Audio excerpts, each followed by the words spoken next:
Today we're gonna talk about a few VTuber myths that I fell for and why they're unhelpful. I wasn't gonna make a new video this week, but since my previous VTuber related video got so well liked, I decided to record this short video before I travel. Just a little bonus for you guys, especially my new subscribers. So let's get right into it. Myth number 1, VTubers are all LewTubers. I say the term LewTubers very loosely here, but you know what I mean. The stigma against VTubers is huge, especially from facecam communities. And I used to be a facecam streamer. I don't know where this idea comes from, but a lot of people, especially face gamers, tend to look down on VTubers because they think that VTubers are kind of unethical and attract a lot of gooners. I'm not gonna lie, the addiction of VTubers is another topic, and it's a real topic, but it doesn't mean that all VTubers are taking the same route of being flirtatious and having big booba. This person said, I hate VTubers. VTubers feel like the bastion of capitalistic consumption and soulless content mass-produced by corporations. Watching people my age show me clips feels like seeing Jay Leno late-night clips from your elderly co-workers. Made this because there was a thread about loving them, figured I'd see who felt the same way as me. This comment said, at least for indie VTubers, it's just another form of streaming. This isn't my VTuber account, but I'll give my 2 cents here. I cannot work. VTubing is basically my last-ditch effort at being anything. That said, I'm not really making a proper career out of it. It's just a thing I do for fun that can bring a smile to some other people. I don't do a gamer thirst. I'm married and have a kid. I don't do it to exploit anyone. I just want to play games and enjoy the chat interaction.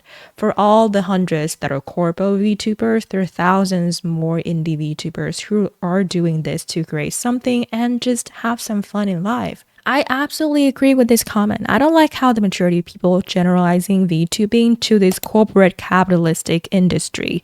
That is just unfair, like taking Asmongold or Emiru or EQC or Misgive as the standard for being a streamer. Like saying streamers are always going to be like rage baiting, controversial, and all that stuff. That is just untrue. This goes aligned with the stigma of being a female streamer. I was told by multiple people that in order to make it as a female streamer, you have to play the game, aka putting on makeup, acting a little cutesy and flirty on stream, don't mention having a partner so that the sims will keep on simping, etc, etc.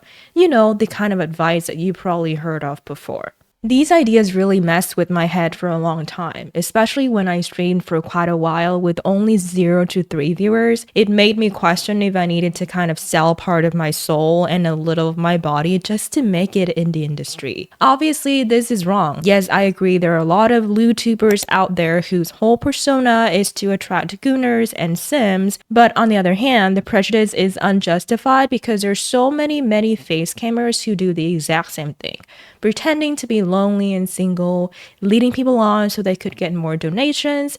I would say that maybe being a LewTuber is easier than a Lew streamer, you know, because of anonymity and the fact that it is far easier to draw unrealistically large body parts for your model, which is something you cannot do IRL being a face cammer. There are many types of VTubers, just as any other streamer niche. You don't have to be a LewTuber if you don't want to, and I guarantee you there's still gonna be people that watch you for you and not because they want to be your simp. I've also seen a lot of streamers, especially female streamers, that are happily married with kids and they still find success on stream. So need not be afraid, you do you, and there will always be an audience that fits you and your persona out there. Myth number 2, more expensive model equals more success. There's a VTuber that made a video on this topic before, so I'm not gonna just repeat what she said, but this is another illusion that I myself had to break. Very recently. I think the main reason why we think this way is because of the idol culture of VTubing. Most famous VTubers belong in an agency and they're usually provided with very high-end models with advanced rigging. And because they belong in an agency, they always debut with a huge immediate success. Not a surprise considering they have a team behind them taking care of marketing, and a lot of the times these agencies could easily bring in massive amount of viewers for said VTubers. Bottom line, if you're just an individual streamer with no company behind behind you. You don't have to spend $2,000 plus on a VTuber model, okay? Not now, and even not ever if you don't have the funds for it. An expensive model does not guarantee success. I've seen streamers with only PNG tuber models that could get as much success, or later if you want to upgrade your PNG to an affordable pre-made VTuber model, that's fine too. That's how I did it. That's how a lot of streamers do it. I made a video talking about why your VTuber models never feel good enough. That's kind of related to this section, so if you're interested, go check that one out. Myth number 3, heavy emphasis on role-playing and character design. VTubers are obsessed with this. I think creating your character to be a specific theme is very cool, but if you're not into it, that's absolutely fine. Other streamers may enjoy being an evil bad girl, a toxic witch, dummy daddy dragon, innocent fairy angel, but you don't have to. I'm just a girl who likes to wear black and has blue hair with a few highlights. I also didn't get here from the beginning. I was a face cammer and then a PNG tuber with half purple, half black hair, which I got for $4 on Etsy. And then I edited my model to be black blue and then blue pink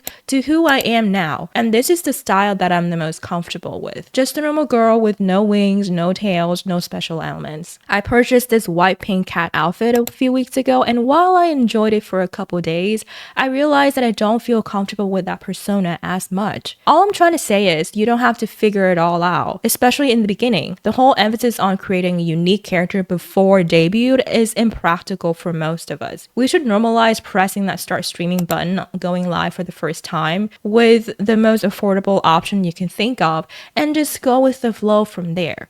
You can tweak your model's experience with a few different color palettes, a few different outfit styles to figure out what you like the most. And hey, that's a good incentive to practice your drawing or editing skills too. Some other myths I can think of are, for example, you have to be in an agency to succeed. That is not always right, and not to mention being an independent VTuber has its pros. Yes, success is going to come much lower when you don't have a large corporation backing you up, but it is also going to be more sustainable. You get to decide your stream style, you moderate your chat the way you want to, and for me, that's a huge win. Debut is important. I talked about this before, so I'm just gonna go over this quickly. No, debut doesn't matter that much if you're an independent streamer. These are all of the myths about VTubers that I can think of for now. Let me know what other myths you've seen that also kind of mess with your head, which you learn to be completely false later. So what are my final thoughts on this? I feel like for literally everything in life, there's never going to be an easy cookie cutter advice or belief that turns out to be true. Life is much more complicated than that. There's a lot of nuance in most things. We're all complex beings with different backgrounds and different personalities. The most important thing is that you need to live your life and start taking that step forward, whether that being a VTuber, a facecam streamer, or just taking on any random hobby. Don't let the internet put you in an analysis paralysis. It's okay if you try something, you fail, and you try again. That's the whole point of living. Laugh along the way, make friends along the way, and make a compilation of weird chatter messages along the way.